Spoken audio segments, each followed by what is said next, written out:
Exposure. The threat of exposure is terrifying for a destructive narcissist, and this actually isn't hard to do. All you have to do is put them on the spot in front of others. Now, this might take some strength and courage on your part that you've yet to develop, but assuming you're safe and you're feeling strong and relatively bulletproof, putting the narcissist on the hot seat, especially in front of others, can be very effective. For example, you can easily do this by exposing their toxic gossip for what it is. Just say something like, "Yeah, that's none of my business." Or, "That sounds like a personal problem. Perhaps you should keep that to yourself." And then not another word. You've highlighted their shitty behavior for what it is. There's nothing more to say. Other options could be exposing their obvious incompetence, the extent to which they exaggerate, or calling them out when they're being passive-aggressive. Like, for example, "Did you just roll your eyes at me? Interesting. Good to know." And then silence, not another word. No matter what they say, stay calm, or better yet, smile subtly, and watch the narcissist go on to further expose themselves for exactly who and what they are. You can also ask them a direct question in front of others that they can't legitimately answer without risking exposing and embarrassing themselves. Works like a charm. And if you like these strategies and you want to go deeper, be sure to check out my video, How to Drive Narcissists Crazy, right here. Number 7, unfavorable comparisons.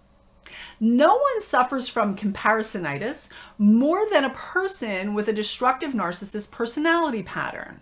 Life for them is a constant and non-stop, never-ending competition in which they must come out on top or win at all costs. And they're not above competing with their own children, stepchildren, nieces, or nephews, in particular, whichever one happens to have been cast as the family scapegoat. And they'll do this in a desperate attempt to shore up their fragile sense of self and the false image they work so hard to convince you is the truth of who they are.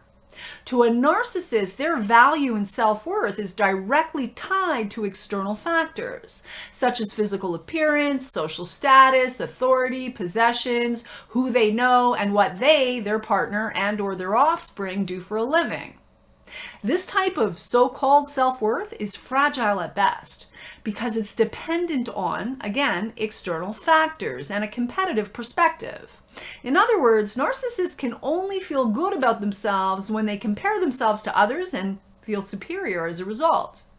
But they have a really hard time coping when the comparison is not in their favor or they come up short and are seen as inferior in some way. So all you have to do is shine a light on the unfavorable comparison and then sit back and let the narcissist do the rest. Remember, a fundamental narcissistic trait is viewing themselves as superior, above others, and therefore entitled to special treatment, privileges, or favor as a result. When reality contradicts this view, a narcissist will scramble as their ego defenses go into maximum overdrive.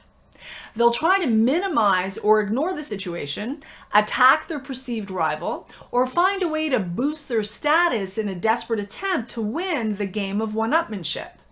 If you've ever watched this play out, you know just how pathetic it can be. Number 8, ignore them. Do not give them any attention. Zero. Nothing. Nada. Don't return their phone calls. Do not respond to texts. Do not reply to their emails. Give them nothing. In fact, if you're smart, you're not even opening and reading that nonsense.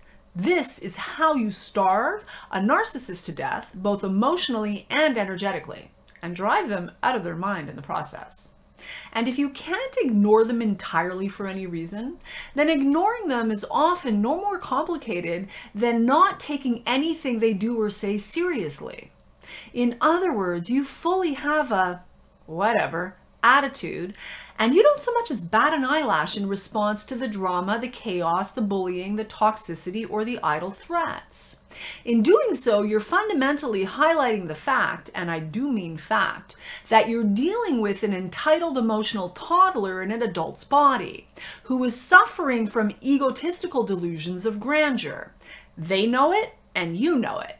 By ignoring their grandiose stories and all the virtue signaling that they do all day, their ego takes a huge hit. They aren't succeeding in manipulating and controlling you or your perception, and therefore they lose. And on that note, number 9, get happy. Seriously, if you want to drive a narcissist crazy, any narcissist in your life, no matter who they are, find a way to become the happiest person you know. Legitimately, genuinely, authentically happy, really happy and at peace. Make the decision to start living your best life as your best self, whatever you have to do to get there. And let the narcissist eat their heart out when you do. I promise you they will. What most people don't realize is that happiness is a choice and you can choose it. Now, admittedly, this may take some work on your part, in particular if you've been narcissistically abused and you have yet to begin your healing and recovery work. But I promise you this, if you take the focus off of the narcissist and instead pour all of your time, energy, attention, and resources focusing on your own healing and recovery process, you can become the happiest, healthiest person you know. How do I know? Because I've done it. And I help others do it every day. And here's what I know for sure. When you're busy living a good life, genuinely happy, seriously productive, thriving, feeling good, doing well, minding your own business, just doing your thing, and the narcissist can see, even from a distance, just how good life has become for you without them, they know you're not the least bit curious about them, what they've got going on, what they're up to, or who they're doing it with. Because you're just too darned happy to notice or care. That, probably more than anything, will cause a narcissist to lose their mind. And if you want help with that, go to tammymcoaching.com and click on programs and reviews and learn how you can become the happiest person you know. Number 10, establish and maintain no contact. When you establish and maintain no contact with a narcissist, especially over the long term, what you're really demonstrating is that you've given up on them entirely. You've closed the door and walked away for good. This is not a negotiation, and it's definitely not a game. It's absolute and complete detachment on all levels. Absolute and complete disinterest on all levels. I couldn't care less. I love me more, and you are dead to me, period. No attention, no energy, no care, no concern, no narcissistic supply, which boils down to no contact. And for the record, this doesn't make you bad, wrong, heartless, unfeeling, unloving, unkind, or any less of an empath or less spiritual than you might otherwise be. What it makes you is wise, strong, happy, healthy, and peaceful. All good things.